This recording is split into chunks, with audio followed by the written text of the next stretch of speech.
Back here on Radio Row, we will be going to the Gridiron Party tonight to do a little partying with Mike Ditka. It's always great to come out to New Orleans. You get some good food, you watch some good football, but we also have to talk about the real importance of it, and it's staying healthy after you finish up a football career. We'll do that right now with Dennis McKinnon and Mark Singleton. Dennis, we'll first start with you. Zach Gelb here. How are you? I'm in New Orleans. Doesn't get any better than this, man. Well, you played your Super Bowl here, and we were talking about this coming over. The '85 Bears, where they defeated my New England Patriots. I grew up as a Patriot fan. I wasn't alive to see that Super Bowl. I'm a little bit younger, but take me back to that day when you guys won the Super Bowl. I think for me, it was surreal being introduced in the Super Bowl, being a walk-on free agent that made the Bears, and having the chance to be introduced as a starter in the Super Bowl, knowing my mom's in the stand. It was a great moment for me. And at the same time, blocking for Walter Payton, it doesn't get any better than that. And I think we brought a tremendous amount of revenue to the city of New Orleans. And that year resurrected the Patriots' career because they became a great team after that annihilation that we put on them. But being back here in New Orleans almost 27 years later as a fan, now I get a chance to really see the city. I'm excited of being here. Best place about New Orleans is the food. What's been the best place that you've eaten at so far? Well, I really haven't eaten anything. The first thing I had Popeyes. That's it? You come to New Orleans and you have Popeyes? Well, I've only been here for like a day, so I've got tour guys who are going to take me around today and tomorrow before we get out of town. But I've heard there are places I need to go. Go to Irene's. We went there last night. Warren Moon was there. A bunch of other NFL players were there. Heath Evans, who played for the Saints, recommended it to me. You want some good oysters, steaks, go to Irene's. Okay, make a reservation, but you'll get in. That's on my list. So take me back. You were talking about how you blocked for Walter Payton. A lot of people were a little bit mad that he didn't get a touchdown in that Super Bowl. Is that the same feeling for you? Well, Sweetness was always a team player, and I think when you play for so many years and you don't win, God bless you with the right components to come in and help you get to the Super Bowl. And the fact that we won that day, his journey had been fulfilled. Scoring from a personal standpoint, yes, I was upset that he didn't score. I was upset I didn't score. But at the end of the day, did we get the ring? Yes, we did. And I think from that standpoint, we understand. But Walter would have never said anything because that's the kind of classy person he was. Every time you talk about the '85 Bears, you have to mention the Super Bowl shuffle. Reminisce about that. We are the Bears shuffling crew. And I think about that all the time because my roommate, Willie Galt, put that together. I'm not in the video. You're not in the video? Was every player not in the video? No. It's just that was taped on a Tuesday in Chicago at a place called the Park West. I was from Miami, so when we lost to Miami, then I stayed home. I didn't know anything about the shuffle being taped. My roommate never informed me, so I still today tell him I had a better year, so he didn't want me in the video. What was Dicka's reaction when he saw the Super Bowl shuffle? What was his reaction when the whole thing was done and he saw it? He just says, you better win, because that was done week 13. We had still more weeks to play that year, but we were a very bravado, in-your-face, don't take any crap football team, and we had that much confidence. And the Patriots were in trouble because Miami really pissed us off with that loss. Tell me a little bit more about Coach Ditka. You played with you were he coached you. Well, tell me a little bit more about Coach. Coach today, almost 74 years, if I'm not mistaken. Tremendous amount of respect and fear for him as a player. Here it is 27 years later, I'm working with him at Gridiron Greats. I have the utmost respect for him now because he has the ability for change and helping players who are in need around the country. And he is almost a devout Christian now, and I'm just so happy to be with him. But I would never be the person that I was if God hadn't blessed me of being coached by him when I was in Chicago. We all know he does great work with the Gridiron Foundation. Player safety is such an importance. We see all the talks now. Maybe they'll go to an 18-game schedule, which I think that would be a mistake for these players. It's great for the fans, but the players to go through 18 games would be very tough. But you look at right now, player safety. When you retired, have you ever suffered with anything post-career, any injuries? Because you get banged up a lot. Well, as a player, I will tell you, our physicians came to us back in those days with vanilla envelopes that had no markings, and they give you medication. You take it. You didn't ask any questions. Players today have an option that we didn't have. The game is very physical. It's always going to be violent. Can we make it safer? We can do that, but you can't take away the integrity of the game. It's a gladiator sport that's never going to change.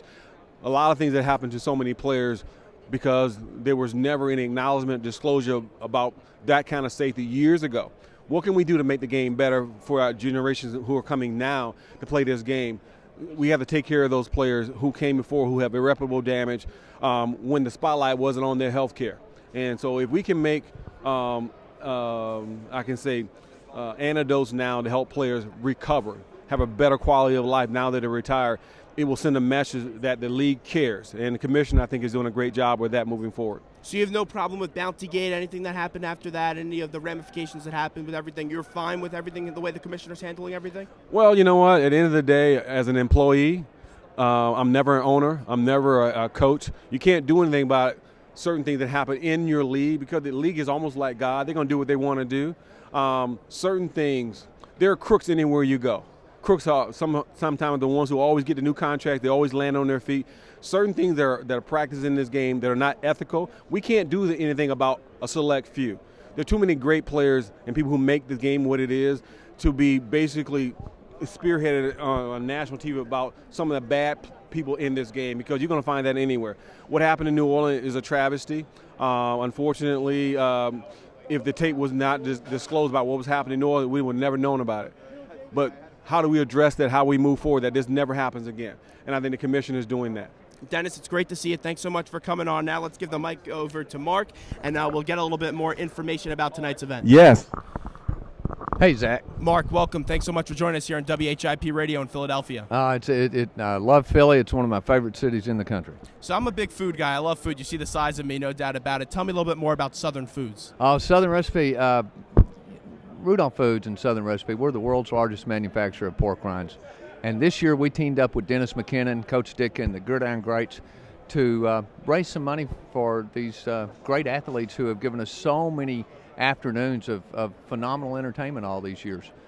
Dennis came to us and explained the program, explained the financial distress and health problems of a lot of these players, and asked if we could help. So about 4 months ago, we began a campaign where we, every bag we sell, we give 10 cents to the Gridiron Greats. So far we've raised over $10,000 for these folks, and we're just super excited to be here and super excited to be helping out. Now, you are the food guru. You're the expert to everything when it comes to food. I know we're here in New Orleans and you may see Emerald's face, but who cares? The food guru is Mark Singleton. If I was to come to your house tonight and let's say there was some home cooking, what would be on the plate? Well, I mean, you asked where we've been to eat here in New Orleans, and yesterday we ate at Miss Hattie's Scotch House, some of the best fried chicken in the world. Top 5 fried chicken places by Food Network. And then last night we had dinner at Commander's Palace. But if you come to my house in Dallas, Texas, we're going to have brisket. There is, Texas is all about barbecue. I'm Jewish. Brisket, that's phenomenal. Absolutely, absolutely. Can we get some matzo ball soup before it? A little of that as well? I have always wanted to do a smoked corned beef. I think you could come down and we'll do a smoked corned beef and put on a good feed. And how about dessert? What would be in the dessert for the Mark Singleton Household? You got to have household? bread pudding. I mean, we're here in New Orleans, and bread pudding is just the staple. This city is such Not a beignet? Oh, I love beignet down at Café Du Mois. This is one of the most special cities in America. The combination of all the different cultures and taste and cuisines comes together in New Orleans like no other place, and you are exactly right. You cannot find a bad meal here. It is just amazing. Before we let you go, we'll see you at the event tonight. One more time, tell the audience that's listening right now what an evening with Dick details. Tonight at 6:30 at the Foundry, Coach Dicka and a bunch of players are getting together. Lawrence Taylor, Vince Papale. I've seen the guest list. It's impressive. Kevin Turner, Paul Hornig. It's just going to be amazing, and they're going to come together to raise awareness for the Gridiron Greats, to raise money for the Gridiron Greats. We hope everybody can come out, and if you want to, if you're listening on the radio and you'd like to help another way, you can go to the Gridiron Great website and help out, and you can go to southernrecipe.com and help out as well. Food and football go hand in hand. I'm sure you have a thought about this game. San Francisco, Baltimore, do you have a prediction? Wow. You got Ray Lewis and a great defense against one of the most exciting offenses ever. I think it's going to be very close, but I think Baltimore may have the year. Well, it's great to see you. We'll see you tonight at the event. Thanks so much for coming on, and I appreciate it. Zach, we appreciate the time.